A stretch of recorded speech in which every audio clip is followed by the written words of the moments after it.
What is up, YouTube? Welcome back to the channel. It has been a long time since I've posted. Unfortunately, ran into some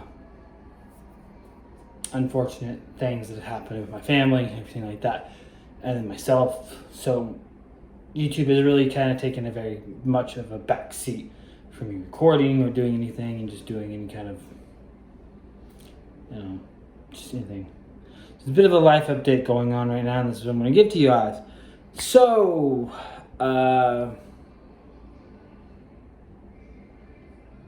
it's kind of been more, I haven't really done much, really.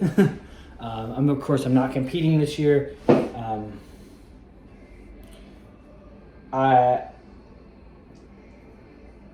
There are reasons for that too as well, and that's what I'm going to go over. So first of all,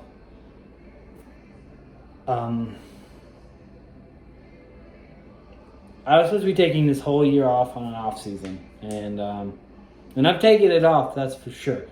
The problem is I've taken it off and I'm not growing right now or doing anything. So and that's been my own fault. I don't have a coach, so there's that.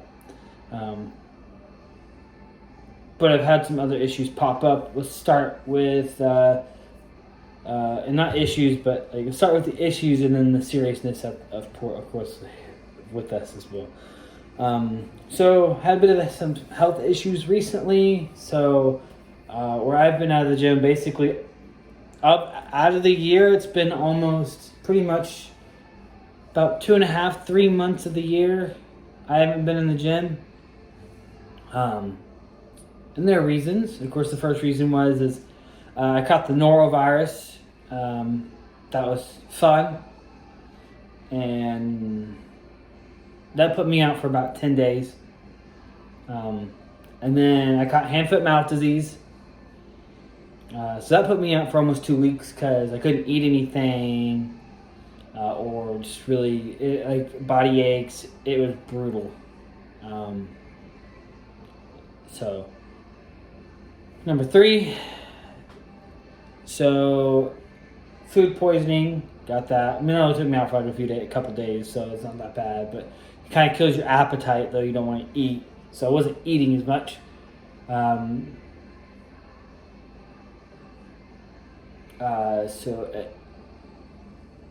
Number 4, which has been recently, and this is where this goes into the seriousness at this point.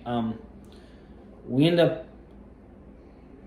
losing my wife's mom to stage 4 pancreatic cancer, July 22nd. That one's the one that hit us hard, especially my wife, my father-in-law, and everything like that. It hit our family pretty, it was rough. I mean, they had given her 9 months to a year with chemo, and she was going through chemo, and then chemo stopped working for her, so they stopped chemo, and so we ended up watching her just deteriorate and pass away, and and it was hard, it was rough, a lot of tears have been shed, but in grievance there is also a sense of we are grieving, but we are glad she is no longer in pain anymore and no longer suffering. She is, if you're not a Christian, if you are a Christian, I am a Christian and a firm believer in Jesus Christ himself, and I stand by my faith and I stand by it, and she's up there with Jesus right now doing what she loves, no longer in pain, no longer suffering, no longer hurting. Though we may be hurting here, she is no longer hurting here. She's in a new body, a perfect body. She's in now with her father, with her sons, or her son, not sons, with her son, and with her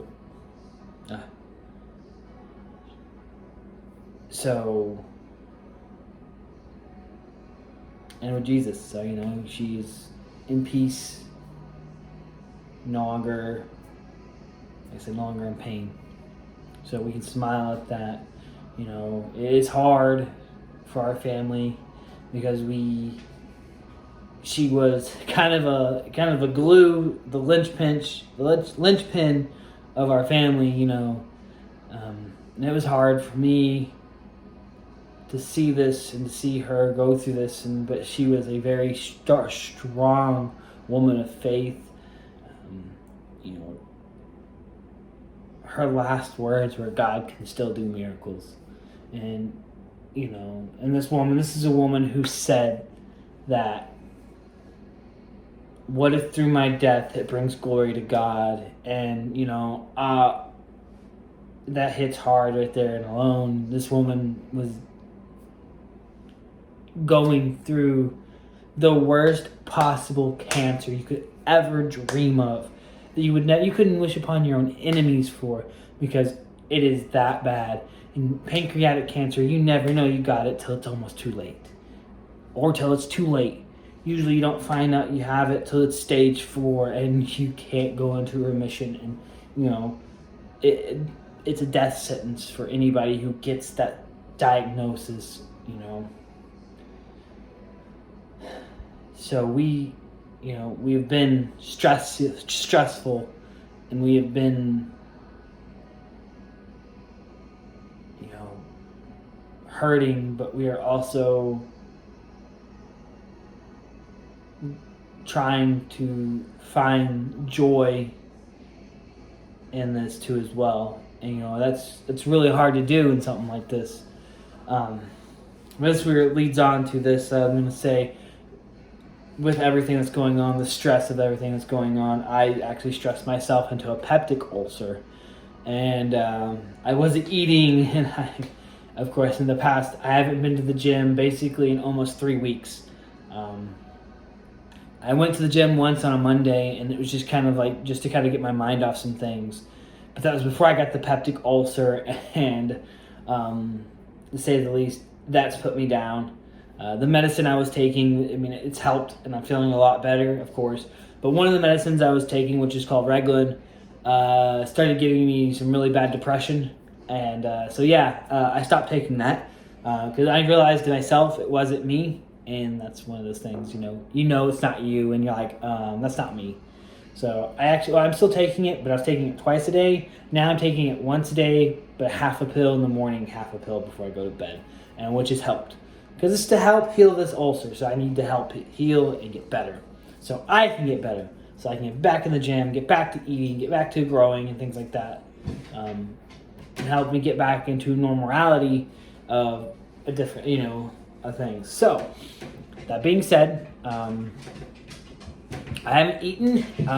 I was doing pretty well for a couple months, and I actually gained about 9 to 10 pounds, and I was up to like 189. Now I'm 177, 179, unfortunately. We're going to start going back in the next week. I've got some updates that are going to happen with that as well. But that being said, like I said, I hadn't been in the gym in almost a month, and I've been out for about 3 months basically. So, and I'll gladly put the gym aside to take care of my family and take care of everything that I need to help myself be able to do what I can do and do what I can do and do what I want to love to do, which is work out, and do all these things. So, and I'm going to go back to my wife's mom, who was amazing. We are going to truly miss her and miss everything about her. It was hard. It's been very hard because I watched my wife lose her mom. I watched my father-in-law lose the woman of his life, his love of his life. And now I have a daughter who no longer has a grandmother that can love on her. And right there, I think that's what really stressed me out. All 3 of those, being a married man, having a wife, you know, I would have a hard time with that. And, you know, I have a hard time, you know, with it in general, watching my father-in-law go through it, you know. So, you know, it's been a very tough time in our family. We can't we're hoping to catch a small break finally, you know. Let's say the 2020s have not been very, very kind to us right now, the first few years of the 2020s. So, now, you know, we're still remaining strong.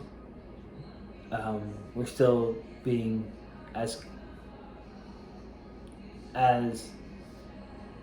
supportive of each other as we can, you know, and being there for us. Luckily, we have friends and family that have helped us with food for our families, and then, you know, helped us with just being able to, you know,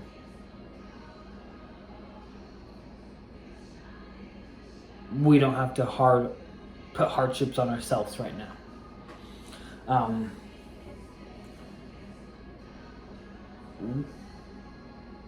We've been blessed enough to be able to provide things that kind of can't be explained right now a little bit.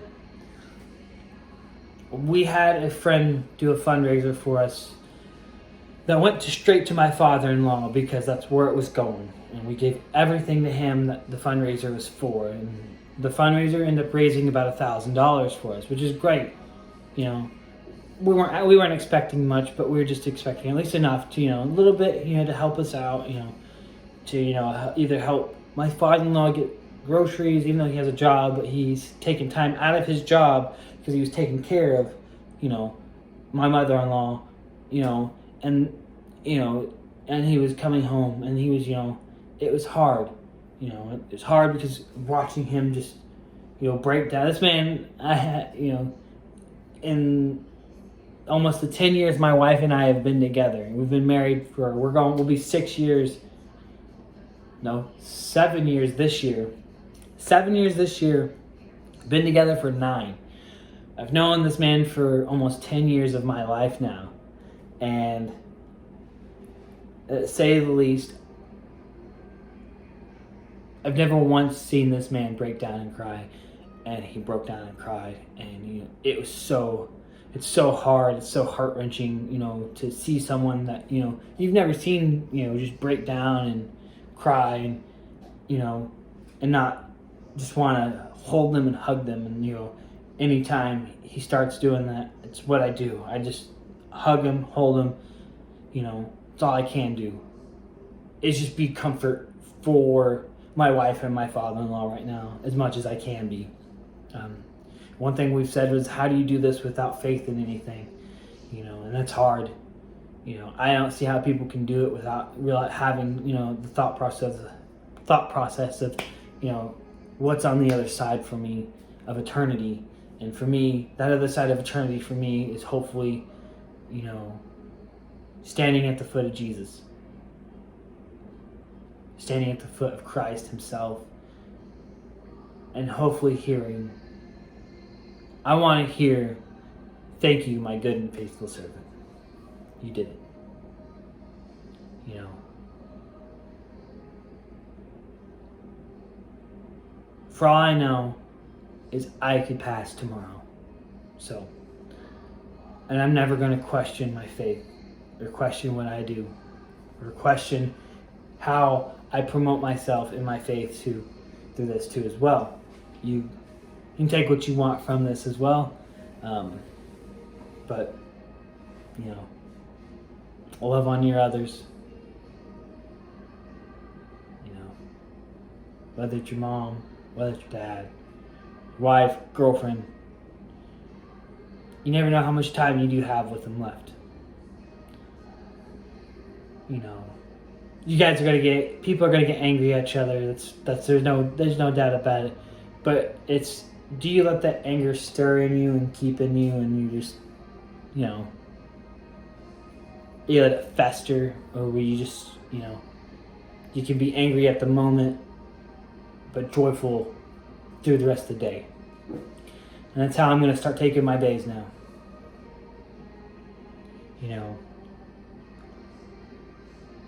I'm a pretty laid back person, so that's for sure. I've always been pretty laid back, so I think all of it. I end up having to call a friend, my best friend, because I as a person who's been pretty sturdy throughout this whole thing, I broke down and cried myself. Being here in Florida, all my friends are back in Oklahoma, so being here in Florida, I don't really have best friends right now.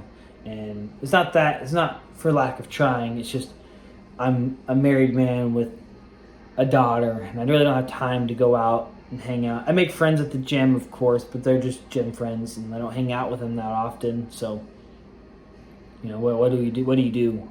So,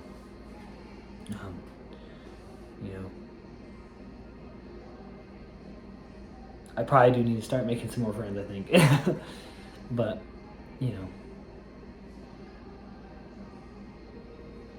I'm just happy to be here. I think with the peptic ulcer, it was really scary because I did start vomiting and had diarrhea and all that. So, it's TMI right now. But that was scary because those were kind of the symptoms my mother-in-law was having when she got her diagnosis of pancreatic cancer. But I had a feeling it wasn't that, because I wasn't nauseous, but I was not hungry either. And then just eating things felt like I was kind of like, stuff was just setting on my stomach and just hurting. So that was kind of what got me, was I think it's an ulcer. So then I went to doctors, of course, and they confirmed that. So that being said, though, I have got a series that I am going to start. It's going to be getting big on a budget. I actually started that today, and so I'm going to get something recorded for that today. But right now I just want to get this update video out there. I will be making a workout routine with this as well. This is kind of geared towards either the busy person or, in general, busy college kid, or if you're just wanting to build muscle but not be in the gym all day. You don't need to be in the gym all day, by the way. Don't be in there for 3 hours. It's not worth it. But that being said, I will have some more recordings going and different angles. I actually found an old, fake GoPro. I don't know, but it'll still work for what I need it to, and I will use it until I get something new or something better, something like that. But this will work and give you different angles of workouts so you all can see it. I do have a workout routine already planned for this, and a diet program set out for this that you guys can follow along with if you want to. And you can always tailor it to yourself. I've got mine tailored to me, but this is kind of how it's going to go. And we're going to get big on a budget. And we're going to grow, gain some muscle, starting next week. So Monday next week is when this all begins. I'll probably have a video out per workout for at least the first 3 weeks. And then that'll basically be the plan. And then actually this is going to be like a 6-week start out plan, and then there's going to be another 6 weeks. So you'll follow this plan for 6 weeks, and then another plan for 6 weeks. And we're hopefully going to grow, get bigger, put on some size, and gain some decent quality muscle. I'm tailoring this to more you don't have the money to really purchase a lot of things, and there'll be some tips in there too as well on what you can do to purchase some of the stuff that you want to purchase, but you don't want to spend an arm and a leg in it right now, if you can be patient for it, though. So, that being said, hope you guys have a great day. Always remember to train and say it.